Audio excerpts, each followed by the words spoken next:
नमस्कार दोस्तों, OCN network में आपका स्वागत है। मैं हूं ओमकार चौधरी। सुप्रीम कोर्ट की एक टिप्पणी से अब एक नहीं कई सवाल खड़े हुए हैं। एक सवाल तो आप सीधे सीधे ये कह सकते हैं कि भाई राहुल गांधी सच्चे भारतीय हैं या नहीं, इस पर अब सुप्रीम कोर्ट ने ही सवाल खड़ा कर दिया है। अब तक तो सोशल मीडिया पर और पॉलिटिकल जो जमात है उसकी तरफ से ही इस तरह की बातें उठती थी कि भाई ठीक है, आप लीडर ऑफ अपोजिशन बन गए हैं, आप कांग्रेस के भी इस समय सर्वमान्य नेता हैं, आप कांग्रेस को भी गवर्न कर रहे हैं, सारे फैसले आप ही ले रहे हैं। इसके बावजूद भारत के प्रति आपकी निष्ठा को लेकर के बहुत गंभीर सवाल खड़े होते रहे हैं। विदेश यात्राओं के समय भी इन्होंने जिस जिस तरह की टिप्पणियां की हैं, जो हमारी संवैधानिक संस्थाएं हैं, जो लोकतंत्र के पिलर्स माने जाते हैं, स्तंभ माने जाते हैं, उन पर भी इन्होंने लगातार प्रहार किए हैं। और पिछले कुछ समय से तो एक लाल किताब जेब में लेकर के चलते हैं और उसको कहीं भी निकाल करके हवा में लहराना शुरू कर देते हैं। इन्होंने जातियों में समाज को, हिंदुओं को खंडित विखंडित करने की हर संभव कोशिश की है। इसके अलावा ये प्रधानमंत्री को तो लगातार ये भी, इनकी माताजी भी बहुत लंबे समय से गालियां देती रही हैं, उनके बारे में अपशब्दों का प्रयोग करती रही हैं। पर भारतीय सेना के पराक्रम, उसके कौशल पर, उसकी क्षमता पर, काबिलियत पर इन्होंने सवाल खड़े करने शुरू किए, करवाने शुरू किए अपने प्रवक्ताओं के जरिए। और जो सुप्रीम कोर्ट की टिप्पणी आई है कि अगर आप सच्चे भारतीय हैं तो आप ऐसा बयान ना देते। बयान क्या था? जब ये भारत जोड़ो तोड़ो यात्रा के समय प्रेस कॉन्फ्रेंस करते थे जगह जगह, एक तो इन्होंने ये बयान दिया था कि अरुणाचल में हमारी सेना को चीन की सेना पीट रही है। दूसरे, ये इनके प्रवक्ता, इनके नेता जो भी टेलीविजन चर्चाओं में भाग लेने के लिए आते हैं, वो बार बार उस चीज को दोहराते हैं कि चीन का हमारे बहुत बड़े भूभाग पर कब्जा है, उन्होंने कब्जा कर लिया है। और नरेंद्र मोदी का ये बयान गलत है, झूठा है कि 1 इंच जमीन भी चीन ने कब्जाई नहीं है। तो आज हम इसी पर सवाल खड़ा कर रहे हैं और इसी पर चर्चा कर रहे हैं। सुप्रीम कोर्ट ने बेशक, आप हेडलाइन लगा लीजिए कि राहुल गांधी को फटकार लगाई, लेकिन रिलीफ भी तो दे दी। और ये जो रवैया है कुल मिलाकर के, सूरत से इनको मानहानि के केस में 2 साल की सजा हुई थी, संसद सदस्यता भी चली गई थी, सरकारी आवास भी छिन गया था, गुजरात हाई कोर्ट ने भी रिलीफ नहीं दी थी, लेकिन सुप्रीम कोर्ट ने रिलीफ दे दी। इनकी सांसदी वापस आ गई, घर तो इन्होंने लिया नहीं, उसके बाद तभी लिया जब ये 2024 में दोबारा चुन करके आ गए। लेकिन सवाल ये खड़े हो रहे हैं, केवल फटकार क्यों, केवल टिप्पणियां क्यों, कोई और कड़ी कार्रवाई क्यों नहीं, और फिर रिलीफ क्यों दी जा रही है? मानहानि केस जो दर्ज हुआ उसमें रिलीफ देने का मतलब क्या है? उसको रद्द नहीं किया जो एफआईआर दर्ज हुई थी, लेकिन रिलीफ दे दी। तो मेरे साथ जुड़ रहे हैं वरिष्ठ पत्रकार और आपके सुपरिचित अनुपम मिश्रा जी। उन्हीं से जरा सारे पहलुओं पर चर्चा करते हैं और समझने की कोशिश करते हैं। अनुपम जी, बहुत स्वागत है। नमस्कार। नमस्कार सर। तो साहब, सुप्रीम कोर्ट मेहरबान है, क्या कहेंगे और क्यों मेहरबान है? अब क्यों मेहरबान है, ये तो साहब एक बड़ा मुश्किल सवाल है, कैसे बताया जाए। पर मेहरबान यकीनन है, और ये कोई पहली बार नहीं है। आज सुप्रीम कोर्ट ने उनको काफ़ी फटकार पिलाई और कह दिया कि आपके खिलाफ जो मुकदमा चल रहा है उस पर रोक लगा दी लखनऊ कोर्ट में। उसमें इन्होंने कहा था कि चीनी सैनिक हमारे सैनिकों को पीट रहे हैं, मार रहे हैं, कैसे मालूम उनको। गलवान वैली में भी जब मामला हुआ 2019 वाला, तो आपको याद होगा कि चीनी दूतावास चले गए थे जानकारी लेने के लिए, चले ही नहीं गए थे, फिर झूठ भी बोल दिया था कि मैं गया नहीं। फिर चीनी दूतावास से एक ट्वीट हो गया, उसके बाद कांग्रेस को मानना पड़ा कि आए थे। तब बेशर्मी से कहने लगे हमारा हक है जाना, जानकारी लेना हमारा हक है। तो उस पर सुप्रीम कोर्ट ने इनको डांट डपट तो जरूर किया, पर रिलीफ दे दिया। इसके पहले भी एक वो जो वीर सावरकर वाला मामला चल रहा था, इन्होंने जो सावरकर के लिए आपत्तिजनक बातें कही थी, उसमें भी सुप्रीम कोर्ट ने कहा था कि आगे से आपने ऐसा किया तो हम मामले का स्वतः संज्ञान ले लेंगे, यानी सू मोटो कॉग्निजेंस ले लेंगे और आपको पनिश करेंगे। लेकिन ये कहने के बाद रिलीफ उसमें भी दे दी। इसके पहले भी जब इनको गुजरात में सजा हुई थी और गुजरात हाई कोर्ट ने इनकी अपील खारिज कर दी थी, जिसमें इन्होंने कहा था कि सारे चोर मोदी ही क्यों होते हैं, तो उसमें इनको 2 साल की सजा हुई थी। तो उसमें जस्टिस गवई जो इस समय चीफ जस्टिस ऑफ इंडिया है, उनकी कोर्ट थी, उसने भी बड़ी फटकार पिलाई थी और कहा था कि आपने जो बातें कही वो बड़ी डिस्टेस्टफुल है, यानी कि मतलब सुनने में बड़ी आपत्तिजनक है। लेकिन स्टे उनको उसमें भी मिल गया था, वरना इनकी संसदीय सदस्यता ही चली गई थी। और पिछली बार आज भी सुप्रीम कोर्ट ने इनसे कहा कि साहब आपने जो बातें कही वो लगता ही नहीं कि आप एक भारतीय हैं। और आज भी इनको जस्टिस दीपांकर दत्ता और जस्टिस ऑगस्टीन मैसी की बेंच से रिलीफ मिल गई। और अप्रैल में, इसी साल अप्रैल में भी जब इन्होंने सावरकर वाला मामला आया था, तो यही बेंच थी जस्टिस दीपांकर दत्ता और जस्टिस ऑगस्टीन मैसी की, और उन्होंने बड़ी फटकार पिलाई थी। कहा था साहब आपने तो बड़े एकदम गैर जिम्मेदारी की सारी हदें तोड़ दी हैं और अगली बार कोर्ट स्वतः संज्ञान लेकर आपके खिलाफ कार्रवाई करेगी, वगैरह वगैरह वगैरह कह के इनको रिलीफ दे दी। तो इसके पहले भी आपको याद होगा जब चौकीदार चोर वाला मामले में इन्होंने सुप्रीम कोर्ट को मिसकोट किया था, तो खैर इन्होंने माफ़ी ही मांग ली थी सुप्रीम कोर्ट से। उसके पहले भी आपको याद होगा जब इन्होंने आरएसएस का हाथ बताया था गांधी की हत्या में, और उसके बाद भी मामला जब कोर्ट में गया तो इन्होंने सिरे से मुकर गए, उन्होंने कहा मैंने कहा ही नहीं। तो इन्हें हर बार कोर्ट से रिलीफ तो मिल ही जाती है, कोर्ट से ही रिलीफ नहीं मिल जाती। अब आप देखें नेशनल हेराल्ड वाला मामला आज धीरे धीरे 10 साल से ऊपर हो गया, लेकिन वो चल रहा है कि चलता ही जा रहा है, जबकि इतना ओपन एंड शट मामला है कि उसमें इनको सुप्रीम कोर्ट हाई कोर्ट कहीं से रिलीफ नहीं मिल रही थी। और सिर्फ सुप्रीम कोर्ट को ही क्यों कहा जाए, मोदी सरकार भी इनको लगातार रिलीफ देती हुई नज़र आ रही है। ये अगर इन्होंने सरकार ने नेशनल हेराल्ड वाले मामले को ठीक से परस्यू नहीं किया, कहीं ना कहीं मोदी सरकार को ये लगता है कि राहुल गांधी से अच्छा विपक्ष उनको मिलेगा ही नहीं। राहुल गांधी हर बार जब मुंह खोलते हैं तो भारतीय जनता पार्टी के 5 वोट बढ़ जाते हैं। एक बार ये बात अपने बारे में दिग्विजय सिंह कह रहे थे कि मैं जहां भी जाके कांग्रेस का प्रचार करता हूं वहां पे कांग्रेस के वोट कट जाते हैं।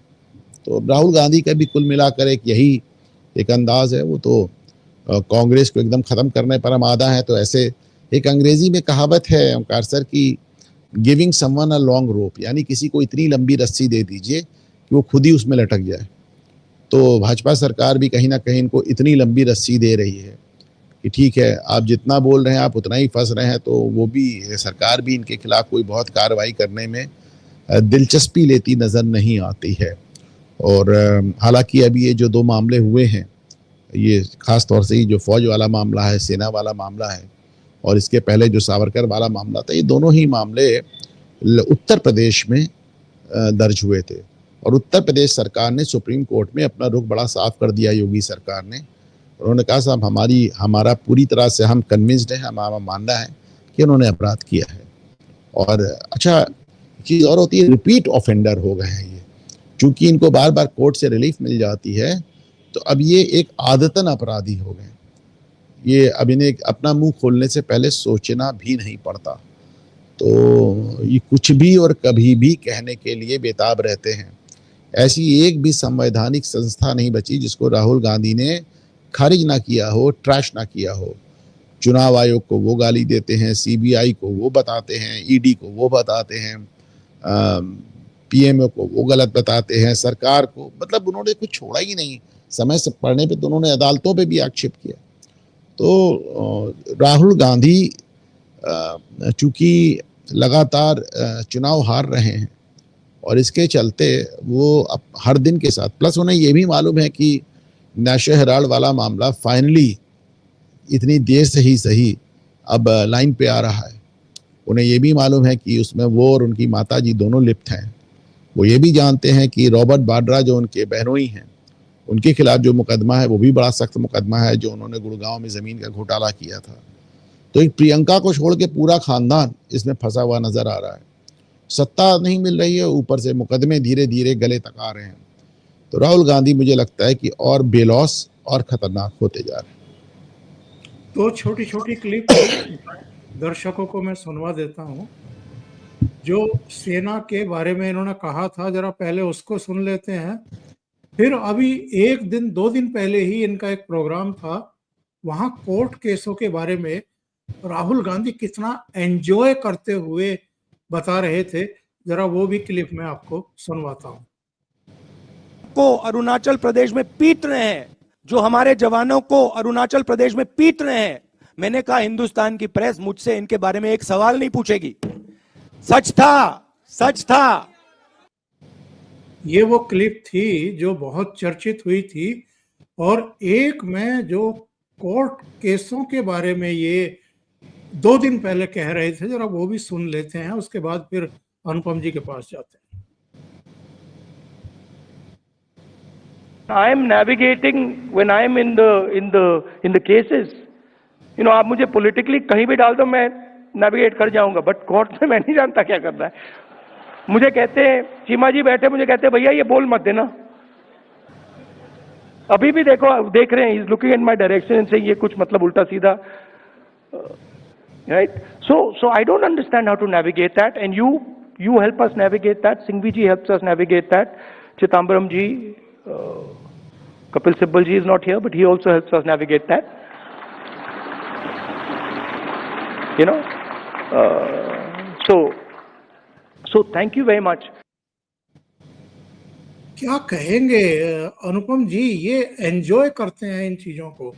क्या इस वजह से कि वकीलों की अच्छी खासी फौज है, वकीलों में भी कुछ ऐसे हैं जिनके बारे में ये एक आम धारणा बन गई है कि वो बहुत अच्छे सेटर हैं, सुप्रीम कोर्ट में उनकी सेटिंग ठीक ठाक हो जाती है, इनके पास पैसे की कोई कमी नहीं, पार्टी के चार्टर प्लेन लेते हैं, किसी भी राज्य में किसी भी अदालत में मुकदमा हो, चार्टर प्लेन में जाते हैं, चार्टर प्लेन में वापस आते हैं, तो इनको कोई चिंता नहीं है क्या?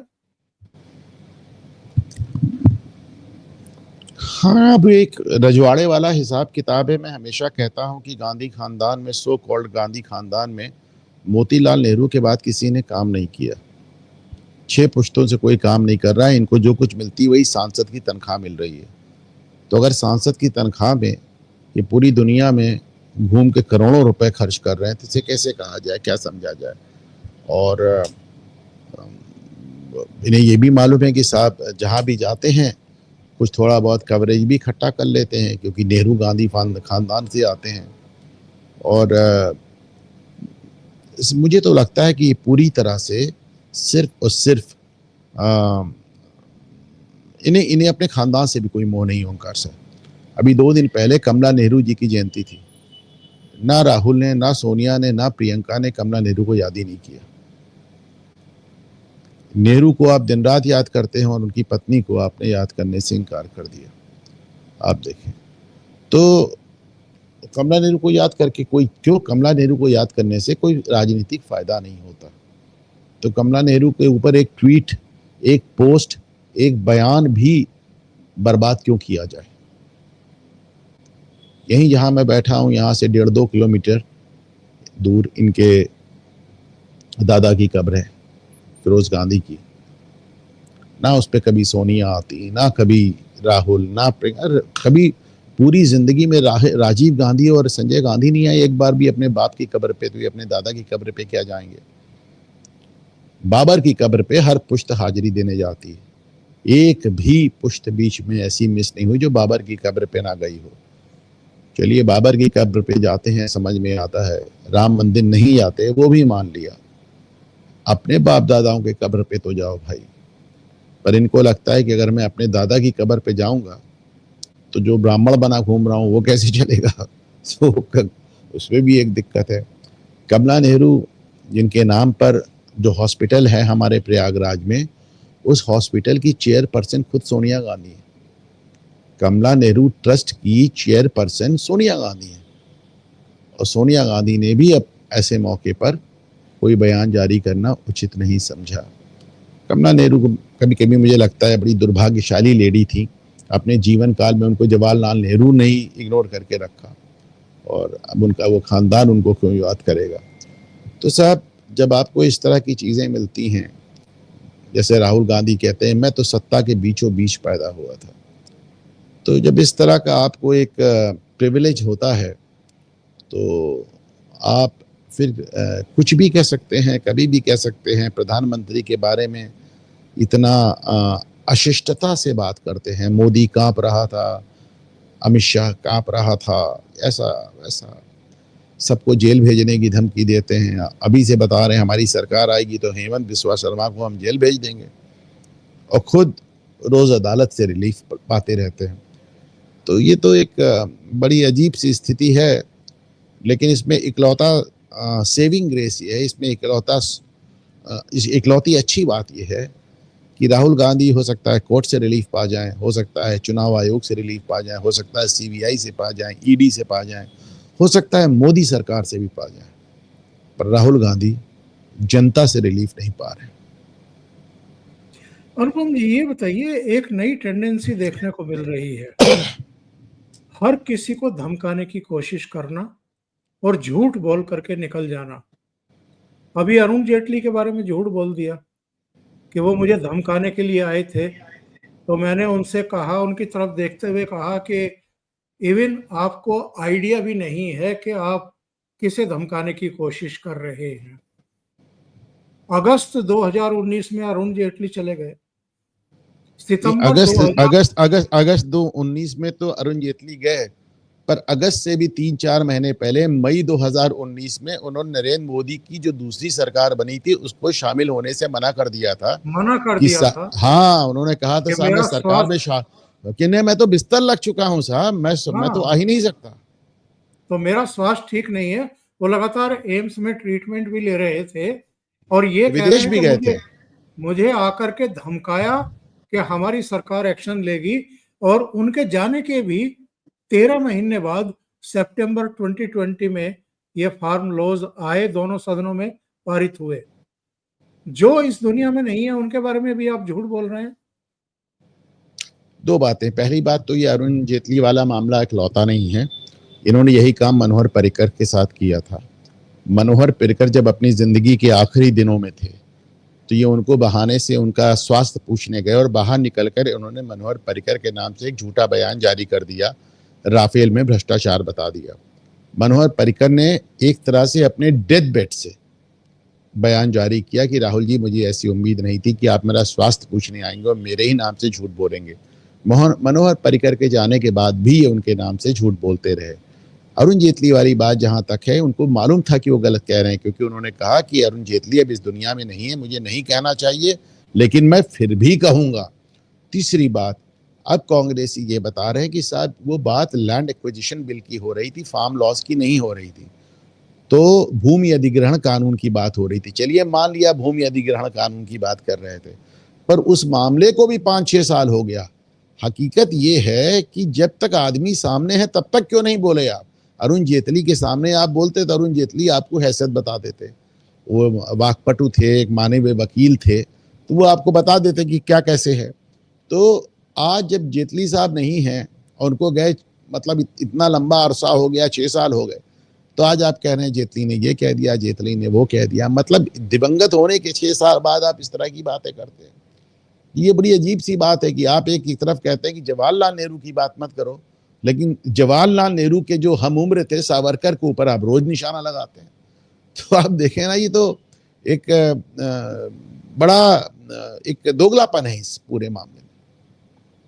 ये बताइए साहब के सेना पर सवाल खड़े करना और निशाने पर नरेंद्र मोदी को लेना, चलिए पॉलिटिकली आप अपने को नरेंद्र मोदी का अपोनेंट मानते हैं, पीएम इन वेटिंग मानते हैं, आप कर लीजिए जो आपको करना है, नरेंद्र मोदी के खिलाफ जितने बयान देने हैं दीजिए, लेकिन सेना के ऊपर सवाल खड़े करते हैं। और एक मैं आज सर्च कर रहा था, मुझे संबित पात्रा का एक प्रेस कॉन्फ्रेंस का एक अंश देखने को मिला, तो मैंने वो लिया कि दर्शकों को मैं इसको सुनवाऊंगा। इन्होंने तो ये तक सवाल खड़े कर दिए थे जब ये अग्निवीर प्रकरण चल रहा था कि साहब दलित, गरीब, ओबीसी के लोग जो वंचित वर्ग से आते हैं उनको तो आप अग्निवीर बना रहे हो, और जो एलीट वर्ग है जिनको सारी सुविधाएं दी जाती हैं उनमें आप सवर्ण जातियों को, ऊंची जातियों को ले रहे हैं। यानी सेना के भीतर भी आप इस तरह की बातें पैदा करना चाहते हैं, एक संघर्ष की स्थिति, एक मनमुटाव की स्थिति, और सेना के सामने इस तरह की स्थिति पैदा की जाए। संबित का वो छोटा सा एक वीडियो है, सुन लेते हैं। जाति को लाया और कहा कि पीएम ने 2 तरीके से आर्मी के जवान बनाए, प्रधानमंत्री जी ने 2 तरीके से आर्मी के जवान बनाए, एक गरीब, दलित और माइनॉरिटी जो अग्निवीर है, गरीब, दलित और माइनॉरिटी जो अग्निवीर है, और दूसरा अमीर परिवार से जिसे सारी फैसिलिटी मिलती है। ये आप आर्मी को तोड़ना चाहते हैं? ये आप आर्मी के अंदर लड़ाई करवाना चाहते हैं कि ये गरीब, दलित और ये माइनॉरिटी वाले हैं और ये अमीर परिवार से आए हुए लोग हैं, अफसर हैं, अब इनके बीच में लड़ाई करवा दे? जो इनको जॉर्ज सोरोस बोलते हैं वो करते हैं। ये चाइना में जाके एमओए साइन करके इसीलिए तो आए, महीने में मोटा माल कमाते हैं मां बेटा, इसीलिए कमाते कि जाओ आर्मी को तोड़ो, जाओ हिंदुस्तान को किस तरह से विखंडित करना है उसकी चिंता करो। ये बहुत गंभीर स्थिति है कि लीडर ऑफ ऑपोजिशन के पद पर हैं और बहुत गैर जिम्मेदाराना तरीके से बयान देते हैं और उसको एंजॉय भी करते हैं। इन्होंने सिर्फ यही बयान नहीं दिया था उनका, सर आपको बताऊं कि छोटे छोटे अपने वीडियो बनवाते रहते हैं। एक वीडियो में सेना के जवानों से बैठकर बात कर रहे हैं और उनको समझा रहे हैं कि जो अधिकारी वर्ग है वो तुम्हारा शोषण करता है। मतलब इनका एक वीडियो आया था, मैंने इसको ट्वीट भी किया था, जिसमें ये सेना के जवानों से सीधे उनके मुंह पर कह रहे हैं कि सेना के अधिकारी सेना के जवानों का शोषण करते हैं। आईपीसी में एक गंभीर अपराध है। सेना में किसी भी प्रकार का असंतोष पैदा करना या किसी भी प्रकार सेना को भड़काना एक गंभीर अपराध है। इसीलिए मैं कहता हूं ना कि सरकार भी इनको बहुत लंबी छूट दिए हुए है। मतलब इस तरह का वीडियो सामने आने के बाद तो इनके ऊपर बड़ा गंभीर मुकदमा होना चाहिए। आप आर्मी में एक तरह से म्यूटिनी भड़का रहे हैं, आप फौज में विद्रोह भड़का रहे हैं। ये मैंने मतलब ऐसा कभी हुआ नहीं ओंकार जी, कभी नहीं हुआ। मतलब 2.5 साल इंदिरा गांधी भी बाहर बैठी थी विपक्ष में, जब वो इमरजेंसी में लगाई थी। उसके बाद जब चुनाव हारी थी 77 से लेके 80 तक, लेकिन ऐसा तो उन्होंने भी नहीं किया। राजीव गांधी बाहर बैठे, उन्होंने ऐसा नहीं किया। आरएसएस भाजपा ने तो 74 साल सत्ता का इंतजार किया, तो किसी ने ऐसा नहीं किया, कोई भी नहीं करता। लेकिन राहुल गांधी जैसे लग रहा है कि एक डेस्परेट हो चुके हैं। और वो तो सबको, जिस समय 2019 में उनको मालूम था कि वो अमेठी से हार जाएंगे, तो उन्होंने अमेठी के साथ साथ वायनाड से भी पर्चा भर दिया, और जैसी कि उनको आशंका थी वो अमेठी से हार गए। तो वायनाड में उन्होंने बयान दिया कि दक्षिण भारत के लोगों को मालूम है कि वोटिंग कैसे की जाती है। यानी उन्होंने उत्तर भारतीयों को इस लायक भी नहीं समझा कि उन्हें ये भी मालूम हो कि वोट कैसे डाला जाता है। तो जहां वो जीत गए ईसाई वोटों की बदौलत, वहां के लोगों को मालूम है कि वोट कैसे डाला जाता है। जहां वो हार गए वो लोग इस लायक भी नहीं है कि वोट डाल सकें। थोड़ा हमारा दुर्भाग्य भी है कि साहब आज 8 दशक बाद भी गांधी सरनेम आज भी भारत में कितने ढेर सारे लोगों के सर पे चढ़कर बोलता है। एक मैं अभी रिपोर्ट आई थी, हालांकि हर साल ये आती है, बल्कि छमाही रिपोर्ट आती है ये, जिसमें जानकारी दी जाती है कि दुनिया के प्रमुख देशों की लीडरशिप की लोकप्रियता का स्तर क्या है। प्रधानमंत्री नरेंद्र मोदी पिछले कई साल से टॉप पर ही बने हुए हैं। ये चीजें इनको परेशान करती हैं क्या, गांधी नेहरू परिवार को, कि इस आदमी की लोकप्रियता कम नहीं होने का नाम ले रही? नहीं, जाहिर सी बात है, आप सत्ता में विपक्ष में हैं तो सत्ता पक्ष की लोकप्रियता आपको परेशान करेगी। लेकिन इसका मतलब ये तो नहीं है ना कि आप देश विरोधी बातें करें, आप सेना में फूट डलवाएं। आपने जाति के आधार पे देश को तोड़ने का प्रयास किया, आपने भाषा के आधार पे किया, आपने साउथ इंडिया में जाके ये तक कहा कि आरएसएस और भाजपा दक्षिण भारतीयों को उनकी अपना कपड़ा नहीं पहनने देगी, अपना खाना नहीं खाने देगी, अपनी बोली नहीं बोलने देगी। आपने विदेश में जाके कहा कि सरदारों को पगड़ी नहीं रखने दिया जा रहा है, कड़ा नहीं पहनने दिया जा रहा है, गुरुद्वारा नहीं जाने दे दिया जाता। तो बल्कि जिस लड़के को निशाना बना के कहा, उस लड़के ने वीडियो बनाकर कहा कि साहब इन्होंने मुझे इस्तेमाल करके एक घटिया हरकत की है। एक सिख लड़का था। तो आपने तो कुछ छोड़ा ही नहीं भाई। आप तो खुद ही कहते हैं मैं पूरे देश में पेट्रोल छिड़क आया हूँ, चिराग लगाने की देर है। तो ये बड़ा एक दुर्भाग्यपूर्ण समय चल रहा है भारतीय राजनीति का, जहाँ पे नेता विपक्ष कुछ भी करने पर आमादा है। उससे ज़्यादा दुर्भाग्यपूर्ण बात यह है कि मीडिया का एक वर्ग, लोगों का एक वर्ग, जुडिशरी का एक वर्ग इनको अभी भी संरक्षण देता रहता है। और ये तो वो लोग हैं, अभी तो ये मैं देख रहा था कल, ये कह रहे थे कि 2014 का चुनाव भी इलेक्शन कमीशन ने बेईमानी की थी। अरे भले आदमी, 2014 में जो इलेक्शन कमिश्नर थे वो तुम्हारी अम्मा ने अपॉइंट किए थे, सोनिया गांधी ने ही तो अपॉइंट किए थे ना, और आपने ही चुनाव कराया था। उसके बाद आप कह रहे हैं 2014 में भी बेईमानी हो गई। तो ये तो बड़ी अजीब सी बात है। और कभी लेकिन एक चीज और भी है, ये कितनी भी बेवकूफ़ी की बात क्यों ना करें, इनके आसपास एक सर्किल है जो इनको बताता रहता है वाह वाह साहब, वाह वाह कमाल कर दिया साहब, आज तो आपने आसमान फाड़ दिया।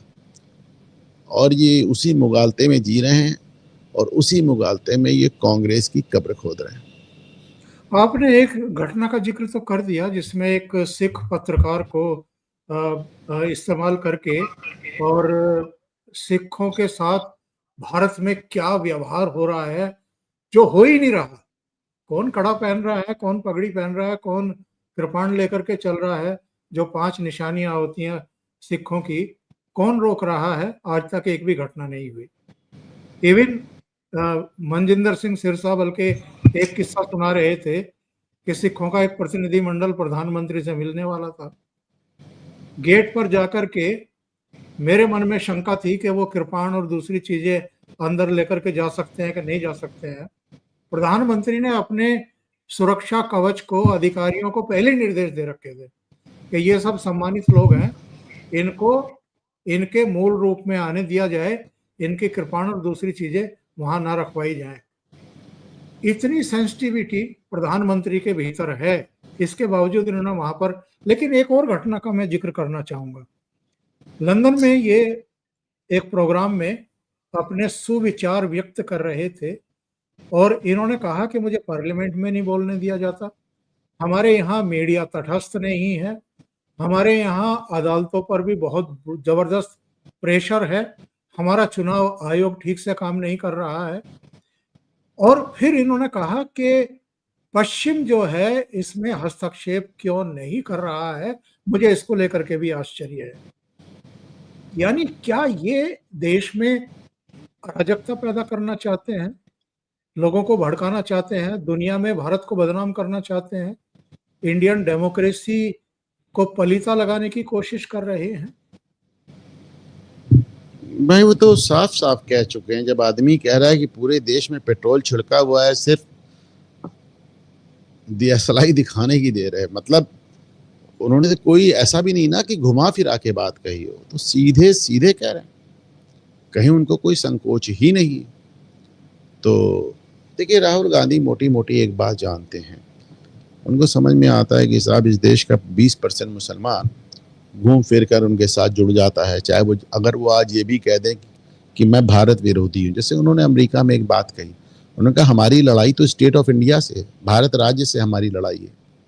तो इससे ज़्यादा क्या कहेगा आदमी, क्या कहेगा? तो उन्हें मालूम है कि हमारे भारत विरोधी बयान के बाद मेरा मुस्लिम वोट और पक्का हो जाता है, कुछ ईसाई वोट भी जुड़ा रहता है मेरे साथ, पारसी वोट भी जुड़ा रहता है।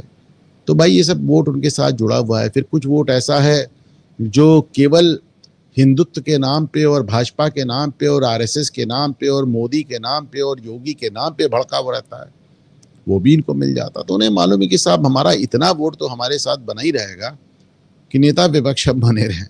हालांकि आपको याद होगा कि 14-19 में तो ये भी स्थिति नहीं रह गई थी कि नेता विपक्ष बन पाते, तो ये तो बड़ी बुरी हालत में चले गए थे। तो ये सब एक कॉम्प्लिसेंसी है, एक एरोगेंस है, दुर्भाग्य है।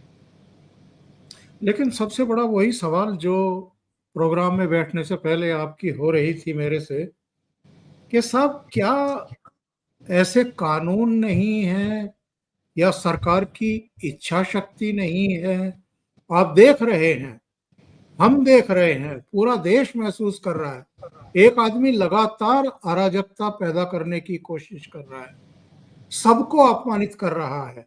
अब ट्रंप ने किस झोंक में, किस चिढ़ से कह दिया कि इंडियन इकोनॉमी जो है वो डेड है, और जब ये इस पर प्रतिक्रिया व्यक्त कर रहे थे और पत्रकारों को धमकाने की कोशिश कर रहे थे, आपको पता नहीं है, आपको पता नहीं है, आप अवेयर नहीं है कि इंडियन डेमोक्रेसी जो है, इकोनॉमी जो है वो डेड है? केवल वित्त मंत्री और प्रधानमंत्री कहते हैं, पूरा भारत जानता है कि इकोनॉमी डेड है। तो ये हंस रहे थे, इनके चेहरे पर स्माइल थी। जो आदमी इस हद तक उतर आया हो, क्या उसके खिलाफ कार्रवाई नहीं होनी चाहिए? 2014 से 2024 के बीच में जो इन्होंने अलग अलग इलेक्शन एफिडेविट फाइल किया, उसके हिसाब से इस मुर्दा इकोनॉमी से इन्होंने अपने 1 करोड़ रुपए के इन्वेस्टमेंट को 10.5 करोड़ का बना लिया, 10 गुना कर लिया। तो ये इनका अपना एफिडेविट बताता है, पहली बात। दूसरी बात आप ये देखिए कि कहीं ना कहीं कांग्रेस पार्टी भी इनसे आज आगी। जिस समय इन्होंने कहा इंडियन इकोनॉमी डेड है, एक भी शख्स ने, यहां तक कि प्रियंका वाड्रा ने भी इनका बयान नहीं दोहराया, किसी ने नहीं दोहराया। सबको मालूम था कि ये किस तरह की बात है। चलिए मान लिया शशि थरूर तो पहले से असंतुष्ट ग्रुप में हैं, उन्होंने तो कहा ही कहा, पर राजीव शुक्ला जैसा आदमी जो कि गांधी परिवार की ही कृपा से राज्यसभा में बना रहता है, उन्होंने भी ये कहा कि नहीं, डेट का कोई सवाल ही नहीं है, बल्कि उन्होंने ट्रंप पे हमला किया। तो यानी पार्टी भी इनके साथ खड़ी नजर नहीं आती। जब इन्होंने नरेंद्र सरेंडर का बयान दिया था तो उनके इस बयान को मल्लिकार्जुन खड़गे, यहाँ तक कि जयराम रमेश और प्रियंका वाड्रा ने भी दोहराने से इनकार कर दिया था। कई मुद्दे पर पार्टी इनके साथ खड़ी नजर नहीं आ रही। मेरा अपना मानना है ओंकार जी कि कहीं ना कहीं कांग्रेस पार्टी इस बात को समझ चुकी है कि सोनिया, राहुल और रॉबर्ट, ये तीनों कानूनी रूप पर लंबे शिकंजे में आने वाले हैं। ऐसे में इस पूरे परिवार का एक ही व्यक्ति बचता है जो कि पार्टी को आगे ले जाएगा, और वो है प्रियंका गांधी। प्रियंका गांधी इसीलिए बहुत लो प्रोफाइल रखे हैं। वो बीच बीच में फिलिस्तीन पे, मुसलमानों पे, दलितों पे बोलती हैं और कुछ बोलती नहीं, बाकी समय उनको एमनीजिया आ जाता है, सब भूल जाती हैं। तो वो अपनी बड़ी महीन राजनीति कर रही हैं। अभी तक उनको जितनी बार मौका मिला वो उसमें फ्लॉप रही हैं। उत्तर प्रदेश उनको दिया गया था लड़की हूँ लड़ सकती हूँ नारा पे, वो उत्तर प्रदेश में बुरी तरह फ्लॉप हो गई, 1 सीट तक रह गई। तो अब अभी भी देखिए, she is the only person, इकलौती पर्सन है जो कि CWC में रहते हुए उनके पास कोई चार्ज नहीं, कोई चार्ज नहीं उनके पास, किसी स्टेट का चार्ज नहीं। तो वो अपने आप को बहुत लो प्रोफाइल रख रही हैं। प्रियंका गांधी को मालूम है कि it is only a matter of time, केवल समय की बात है। कांग्रेस पार्टी से सोनिया और राहुल दोनों ही दूर हो जाएंगे कानूनी पछड़ों के चलते, और तब प्रियंका गांधी इकलौती होंगी जो इस पार्टी को अपने कब्जे में लेंगी। बहुत बहुत धन्यवाद। ईश्वर करे इनको कभी तो सद्बुद्धि आए, कभी तो ये समझें कि कितने गलत ट्रैक पर ये चले गए हैं। फ्रस्ट्रेशन कह लीजिए या कुछ भी कह लीजिए, उसके चलते हुए। और इनको बार बार ये भी रियलाइज होता होगा कि नरेंद्र मोदी जो हैं वो किसी भी तरह के जाल में फंसते नहीं हैं, कोई आरोप उन पर चस्पा होता नहीं है, लोकप्रियता उनकी कम हो नहीं रही है, देश की जो मान प्रतिष्ठा है वो भी, इकोनॉमिक फ्रंट पर भी वो लगातार कामयाब होते जा रहे हैं। तो ऐसे में इनके चांसेस तो हैं ही नहीं। तो इस फ्रस्ट्रेशन में ये क्या क्या कर रहे हैं पूरा देश देख रहा है। अनुपम जी बहुत बहुत धन्यवाद जुड़ने के लिए। थैंक यू सो मच, बहुत महत्वपूर्ण बिंदुओं पर चर्चा करने के लिए। थैंक यू सो नमस्कार मच। नमस्कार। जय हिंद। जय हिंद।